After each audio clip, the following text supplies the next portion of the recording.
Hello and welcome to this video tutorial in which I'll be more or less playing the song Amazing Grace and explaining to you why I'm playing the way I'll be playing. But this is built on the previous videos which I explained the theory behind the style that I'll be using. So to start off, it's in the key of C, and instead of just playing a normal C with 3 notes, I like to play it with 4. Or it just makes the chords sound so much better and bigger and fuller. And on the left hand, I'll be playing either the 1, the 5, and the 8, or the 1, 5, and the 10. So the song starts off so we know the 5th of C is a G, so we're gonna start off on a G, which will lead us back to the C. So I play it this way.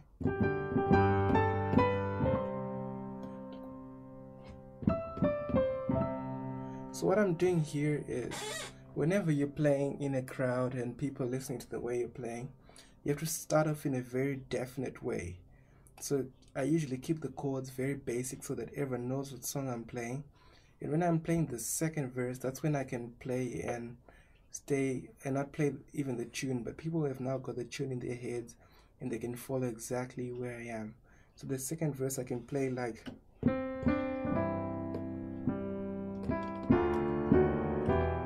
that's Amazing Grace. How sweet the sound.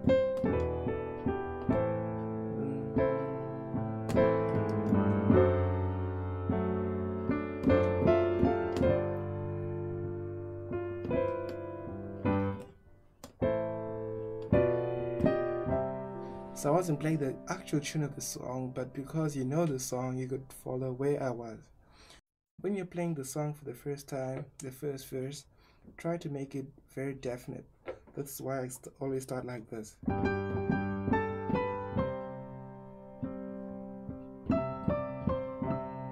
So what I'm doing here is, instead of playing the chord C, I'm just playing just these 2 G notes which are an octave apart. When you're playing the tune of a song, instead of playing it, it sounds so much better if you double up and have an octave, 2 notes which are an octave apart being played at the same time.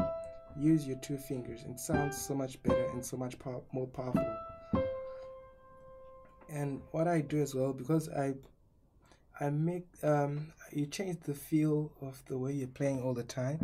So instead of playing these notes at the same time all the time, sometimes you play one before the other, but there's a very split second difference. So I might go like, then the other times I might go like, so I go.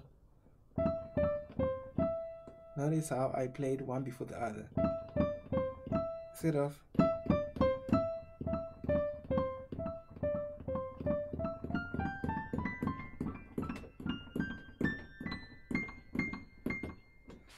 so that's how you put variation in the way you play. Variation adds a lot of flavor to the way you play, so don't just play the same way all the time.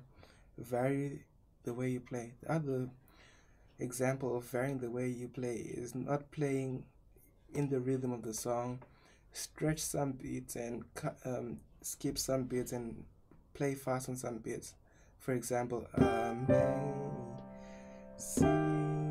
Grace.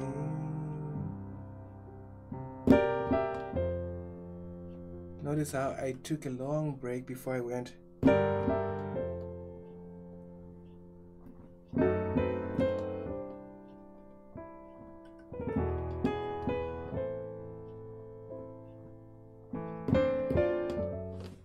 Okay, so we've done the first line of the song Amazing Grace, which starts off in my left hand. Sometimes if I'm gonna be doing a lot of stuff here, I'll be playing it this way. this gives rhythm to the way you're playing, and make sure you stay on beat. So I could play it this way. So, for example,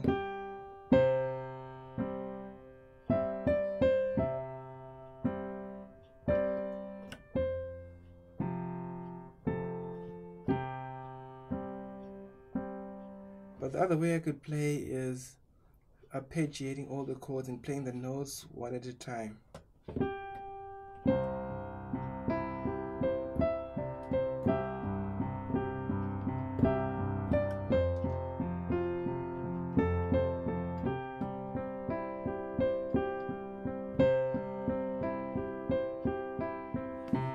On my left hand, I'm playing this.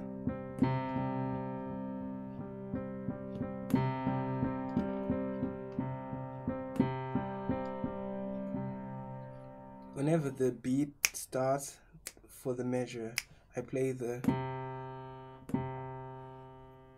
lowest note here.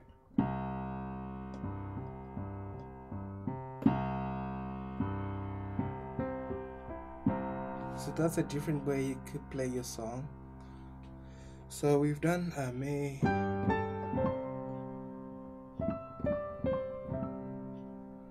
Another way you can play the tune of the song is add notes into the tune which are not part of the tune, but you know that your song is on the C chord at that moment, so you can pretty much add notes which are inside the C chord. You know it's gonna go, but you know that you're on a C and it's going, so you can add notes which are part of C. So for example, what I did there was I added that G before coming back to the E, because I know G is part of the C chord. I'll just using different notes from this C chord.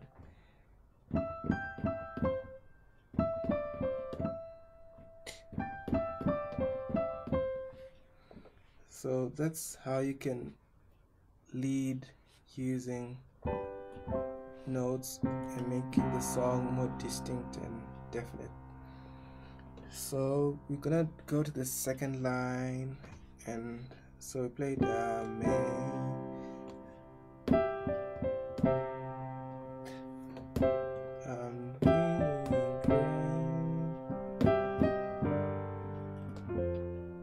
What did I do there?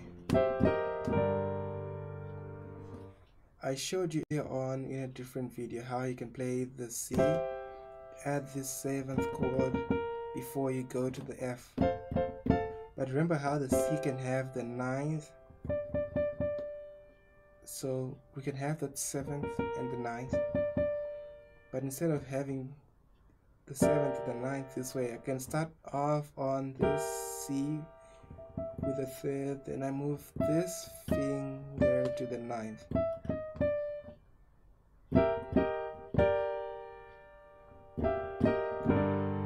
At the same time, this chord is the minor for G.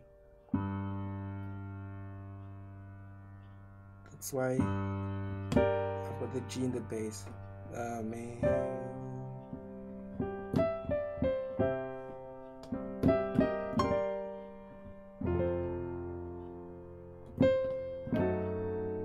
That's a diminished. Remember how we can have an F, then a diminished straight after, then E going to the A with diminished chords in between,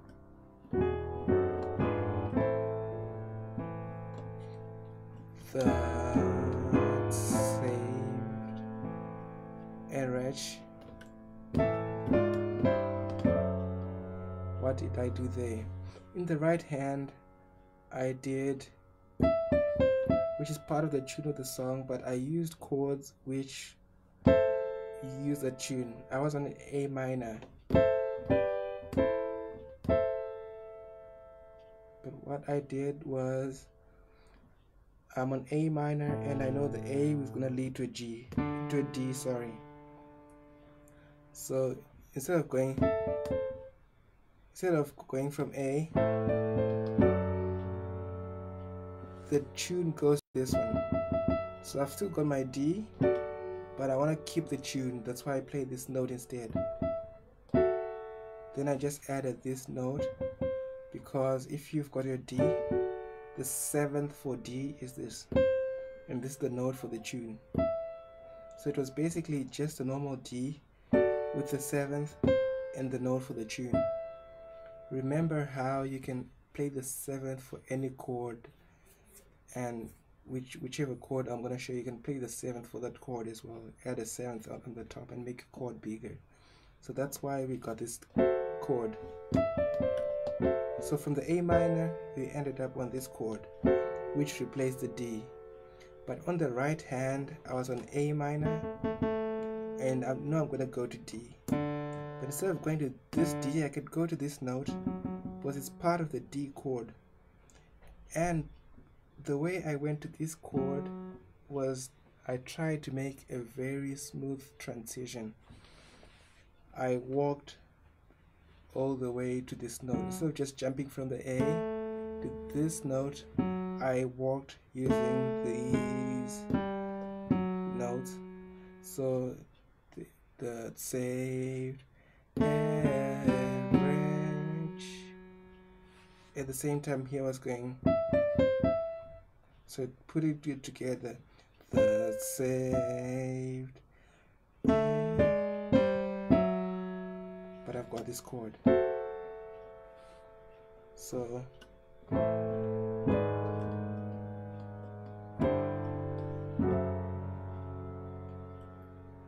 that's basically what I just showed you in the last few moments, but it's just the way you play it which makes it sound different. Instead of playing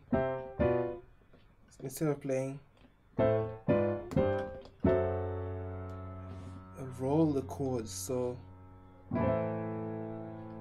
remember, I've got just this A minor, but this E note, I'm doubling it here. Doubling notes makes your chords so much more powerful.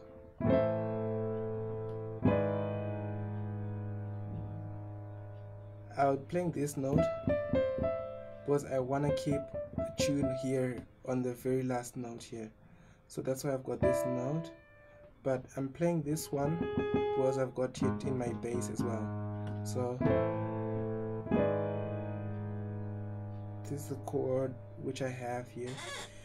There's no particular rule on what you should be having in between. The two main notes are this and what I have in the extreme end in my left hand, because whatever's in between is just can change anytime and you might not even tell the difference. I could play,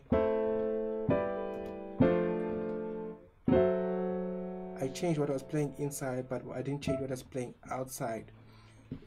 This is part of what I would call the hamburger theory. What's outside is the bread, which doesn't change, but what's inside is the meat and the lettuce and the vegetables and the stuff, which you can change to make it taste the way you want. So that's a normal C with a G, played 1, 5, 1, then to the D. Notice how I'm rolling the chords.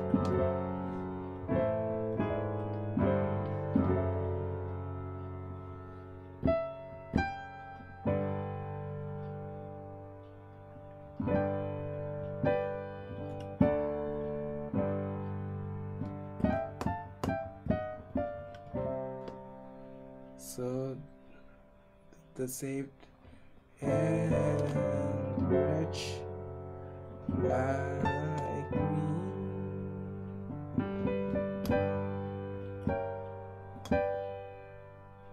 What did I do there? Like me. I just took that same note, because I'm staying on the G twice, I can add a diminished chord and back to the G again. Then I did this. That's another diminished chord. I could have gone like I want, but instead of having this F, I can have this diminished chord. I want, and instead of playing the actual diminished chord as this, I basically did 2 grace notes.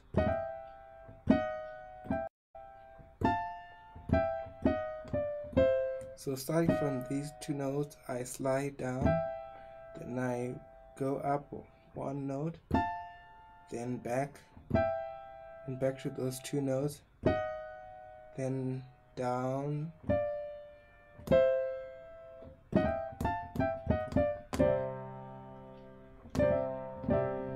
so the say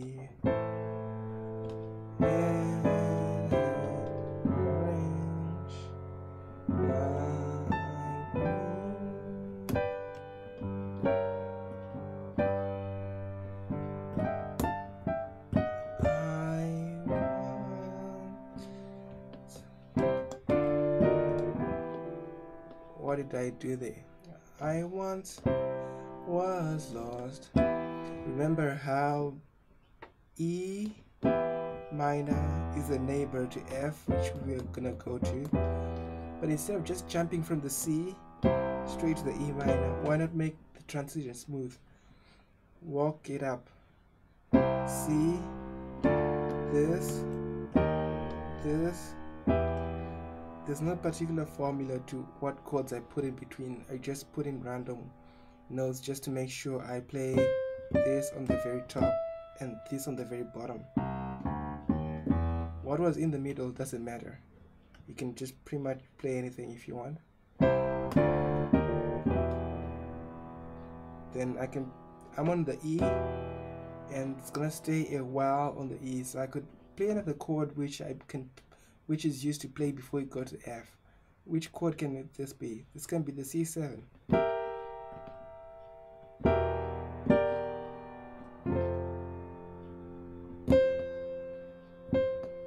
Then then Diminished.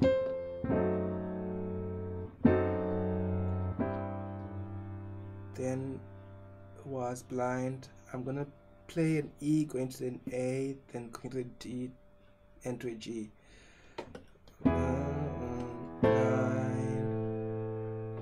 Then walk it up as well. This is supposed to be a D. Then I C